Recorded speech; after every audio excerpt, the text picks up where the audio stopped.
আপনি যাওয়ার পূর্বেই ওই যে জিন শয়তান যারা তার অধীনে রয়েছে তারা কিন্তু তার বাড়ির আশেপাশেই থাকে।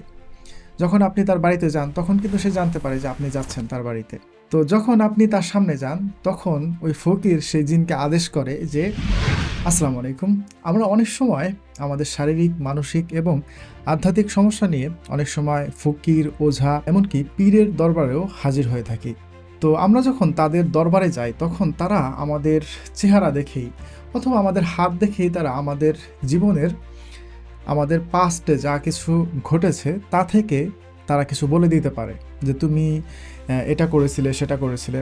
এমনকি আমাদের ভবিষ্যতেরও এমন কোনো কিছু তারা বলে দিতে পারে যেটা আমরা কল্পনা করেছিলাম যে আমি এটা করব ভবিষ্যতে, আমি ভবিষ্যতে মানে এটা হব, আমি ভবিষ্যতে সেটা হব, আমার ভবিষ্যতে বড় লোক হওয়ার ইচ্ছা আছে, আমার ভবিষ্যতে এই চাকরি করার ইচ্ছা আছে, আমার অমুক দেশে যাওয়ার ইচ্ছা আছে। এই ধরনের ইচ্ছাগুলোর কথাও তারা বলে দিতে পারেন।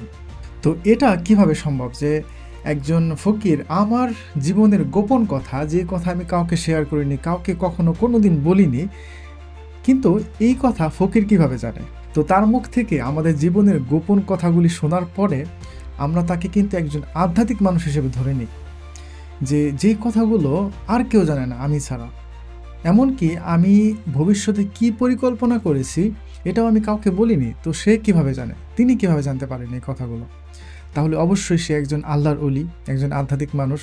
এই ভিডিওটি দেখুন, ইনশাআল্লাহ আপনার কাছে সব একদম পানির মতো পরিষ্কার হয়ে যাবে যে এই যে ফকির বা পীরের যে কেরামতি, এই কেরামতির পেছনের আসল রহস্য কী।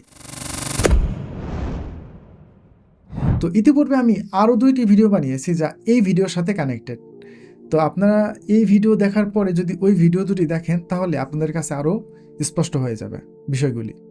তো প্রথমত, একজন মানুষ যখন জন্মগ্রহণ করেন তখন ইবলিস শয়তানের পক্ষ থেকে একজন কারিন জিন শয়তান সে মানুষের সাথে নিযুক্ত করে দেওয়া হয় তাকে পাপ কাজে উদ্বুদ্ধ করার জন্য, এবং আল্লাহ তার নিজের পক্ষ থেকে একজন ফেরেশতাও ওই ব্যক্তির সাথে নিযুক্ত করে দেন তাকে ভালো কাজে উদ্বুদ্ধ করার জন্য।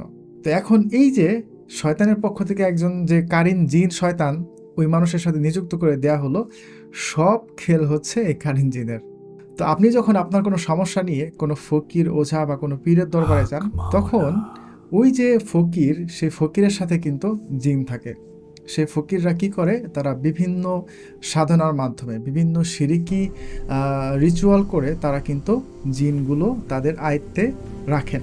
জিন আপনার সাথে তখনই থাকবে, আপনার অনুগত তখনই হবে যখন আপনি জিনের শর্তগুলো মেনে নেবেন। তো জিন কি ধরনের শর্ত দিয়ে থাকে? জিন শর্ত দিয়ে থাকে যে আপনি নামাজ পড়তে পারবেন না, আপনি আল্লাহর ইবাদত বান্দিগি করতে পারবেন না।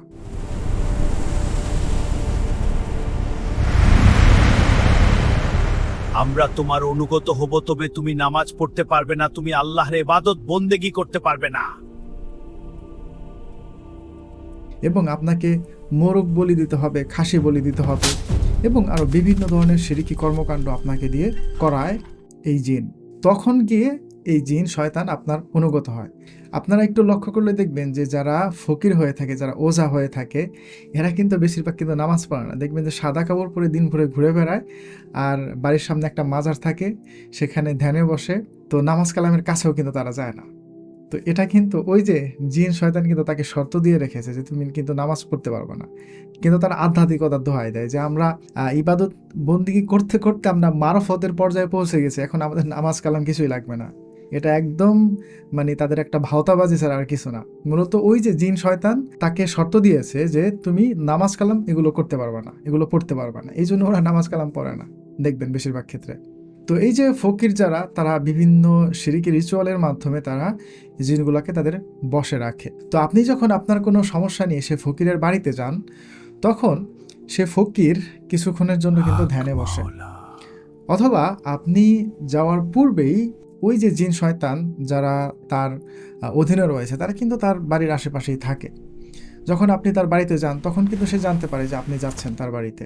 তো এই জিন শয়তান কিন্তু আগে ভাগেই কিন্তু তাকে জানিয়ে দেয়, ও ফকিরকে কিন্তু জানিয়ে দেয় যে আপনার বাড়িতে কেউ একজন আসতেছে। তো যখন আপনি তার সামনে যান তখন ওই ফকির সেই জিনকে আদেশ করে যে এর জীবনের পাস্টের কিছু কথা, সে যা করেছে তার জীবনের এমন কিছু কথা আমাকে জানাও যেটা আমি বলার পরে সে আশ্চর্য হয়ে যাবে আর কি।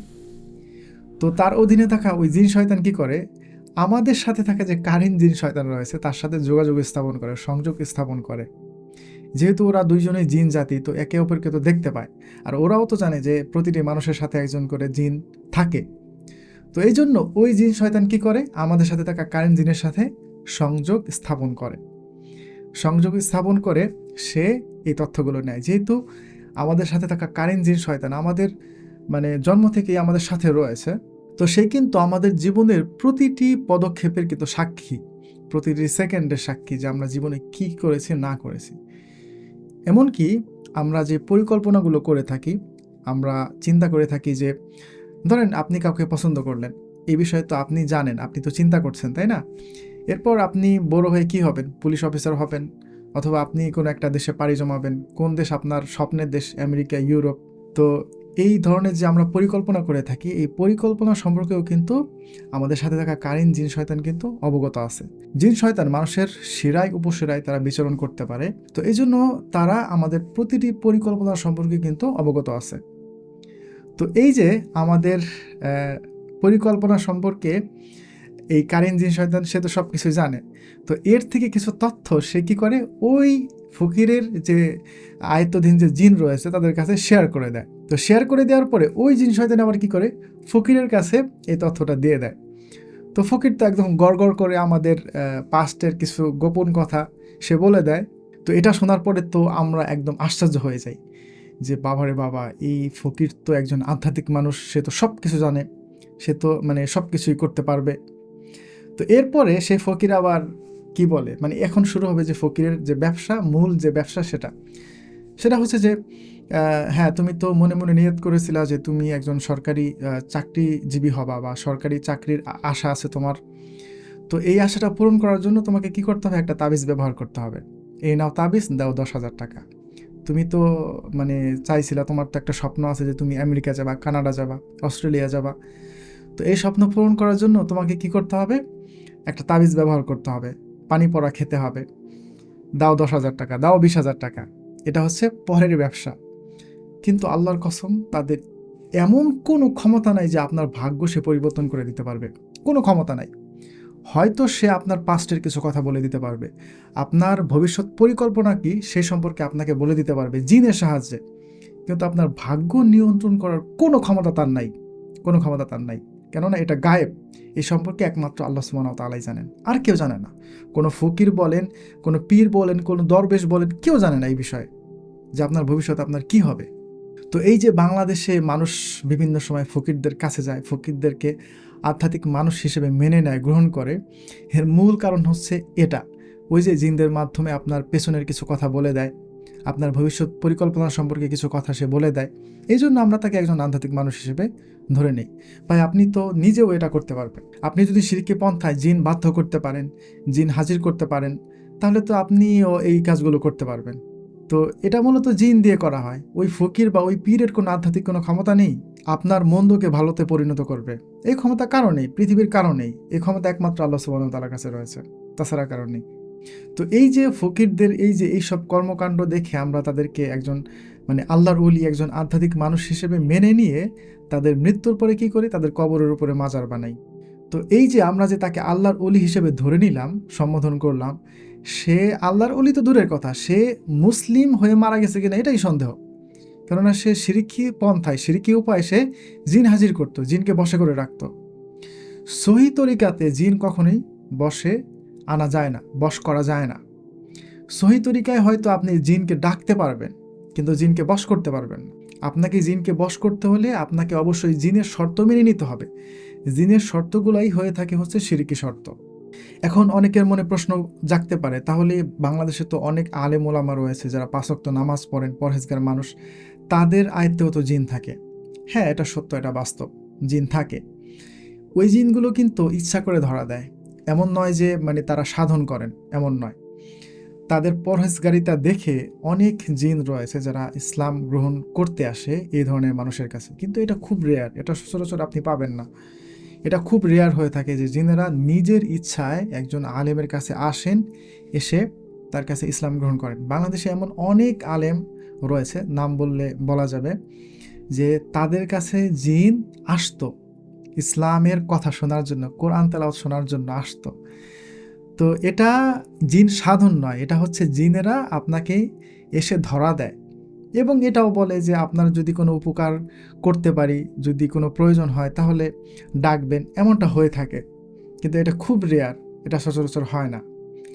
আর এটা আছে বলেই তো এই যে কালো জাদু করে থাকে মানুষ, খারাপ জিনকে হাজির করে, খারাপ জিনের মাধ্যমে এই কালো জাদু থেকে মানুষকে মুক্ত করা যায়। এটা আছে বলেই তো করা যায়, যদি না থাকতো তাহলে তার এটা করা সম্ভব হতো না।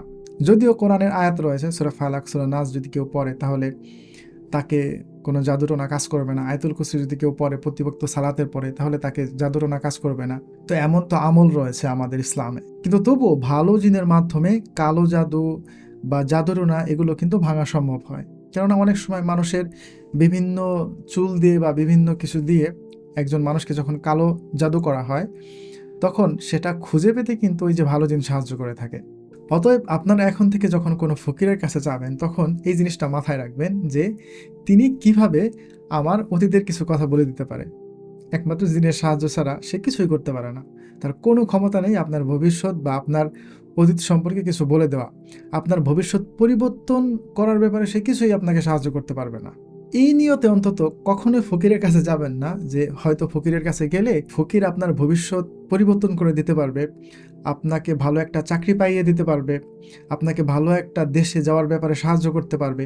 এই ধরনের কোনো নিয়ত নিয়ে আপনারা কখনোই ফকিরের কাছে যাবেন না, এটা সে কখনোই করতে পারবে না। হ্যাঁ, কিছু কিছু বিষয়ে আপনি যেতে পারেন, যেমন যদি কাউকে জিনে আক্রমণ করে থাকে, অন্য জিনে আক্রমণ করে থাকে, তো সেক্ষেত্রে আপনি ফকিরের কাছে যেতে পারেন।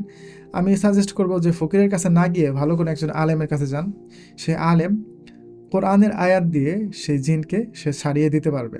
কিন্তু তবুও যদি যেতে চান ফকিরের কাছে, এই বিষয়গুলো নিয়ে আপনি যেতে পারবেন যে একজন মানুষকে জিনে ধরেছে, সে জিন ছাড়িয়ে সে দিতে পারবে যেহেতু তার সাথে জিন রয়েছে, এটা সে করতে পারবে, কিন্তু আপনার ভবিষ্যৎ সে কখনোই পরিবর্তন করে দিতে পারবে না। এইটা নিয়ে অন্তত আপনারা কখনোই কোনো ফকিরের কাছে যাবেন না। তো আশা করি আপনার কাছে একদম পরিষ্কার হয়ে গেছে যে আপনার জীবনের গোপন কথা ফকিররা কিভাবে বলে দিতে পারে।